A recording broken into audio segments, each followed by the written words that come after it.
Lau fionga o lea wa maua tala wa sala lau solo fa mai wa maua sam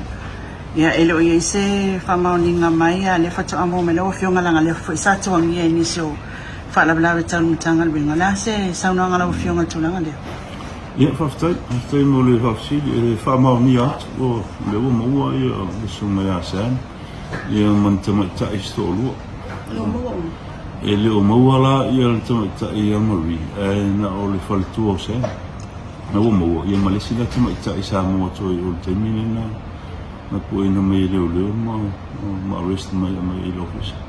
an le la ta na sa longuina to yo lo te so va i fa mo le o mo le su ma ya san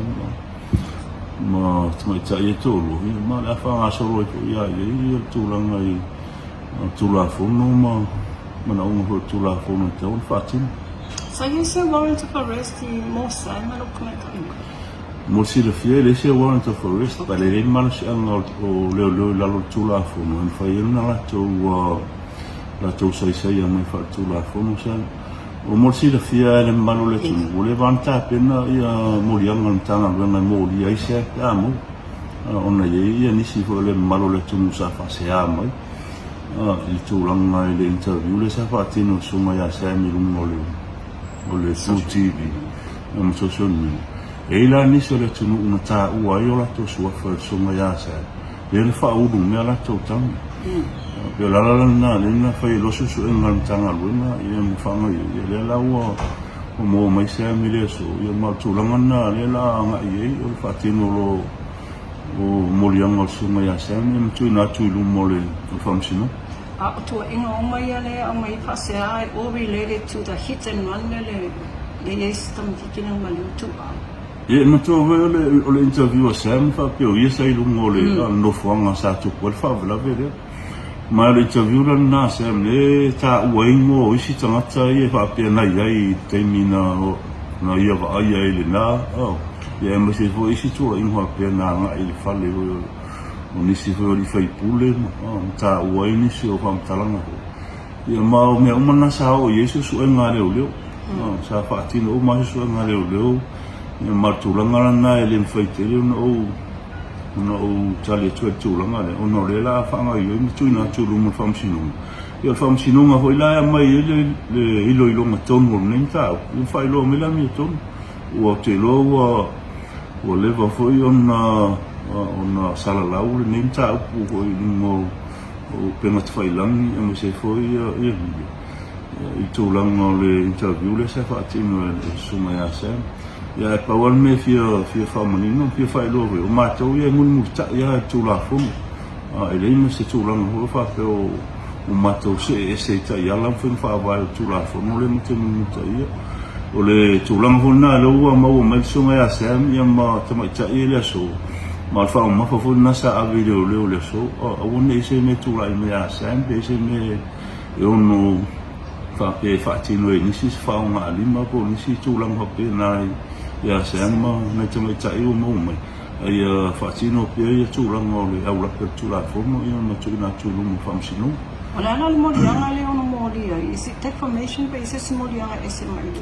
e mo dia na defamation ne tu lang o defamation ne mo dia se ma e foi si mo dia no le mai fo taranga se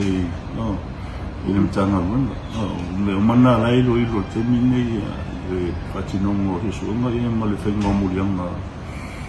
leo mo le so ma ya sento na tu lu mo sino la ofionga opa ole tulanga foi le yanga tsono malu alfasili wa le la wata wa le defamation lo alanga mai foi le tunu ini so fasal langa na faia ele tai ole tuangai ya mal faila tusi e fa apea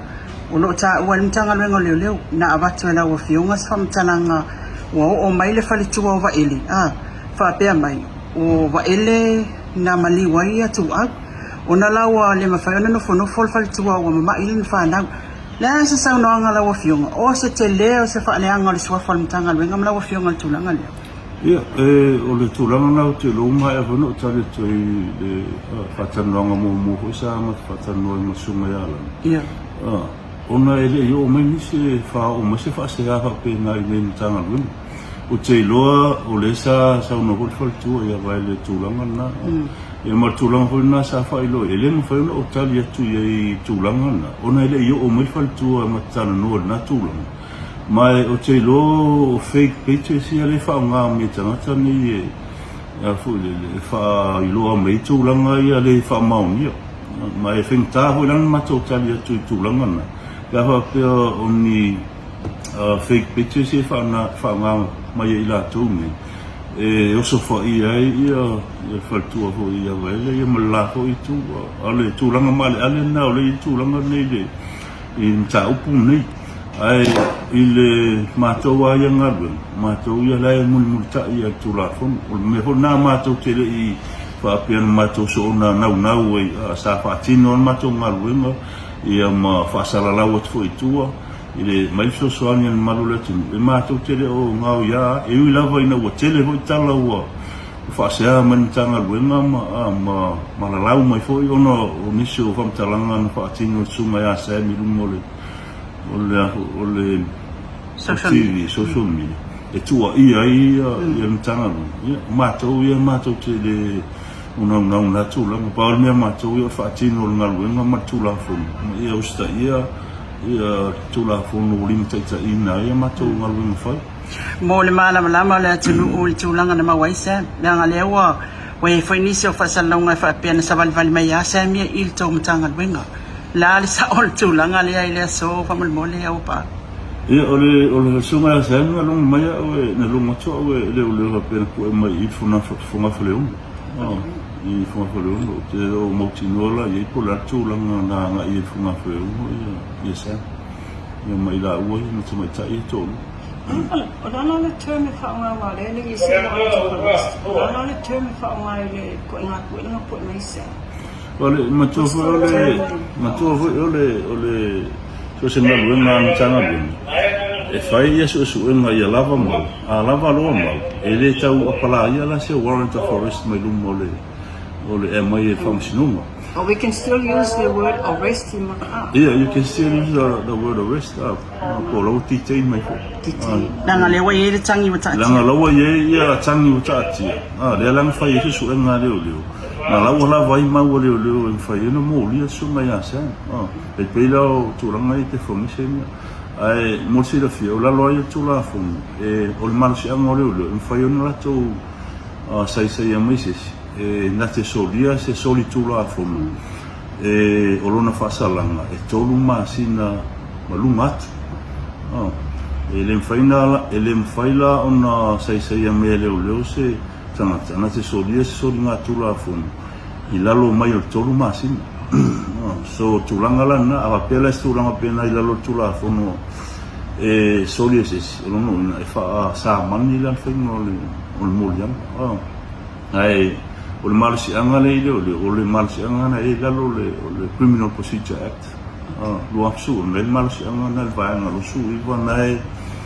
e malisi anga na le fai on sai e misi e na te solia te soli nga tula fono tolu masina nga I lunga fasala to se sala simpa mo le defamation ale wa mai nei sam tonu la se update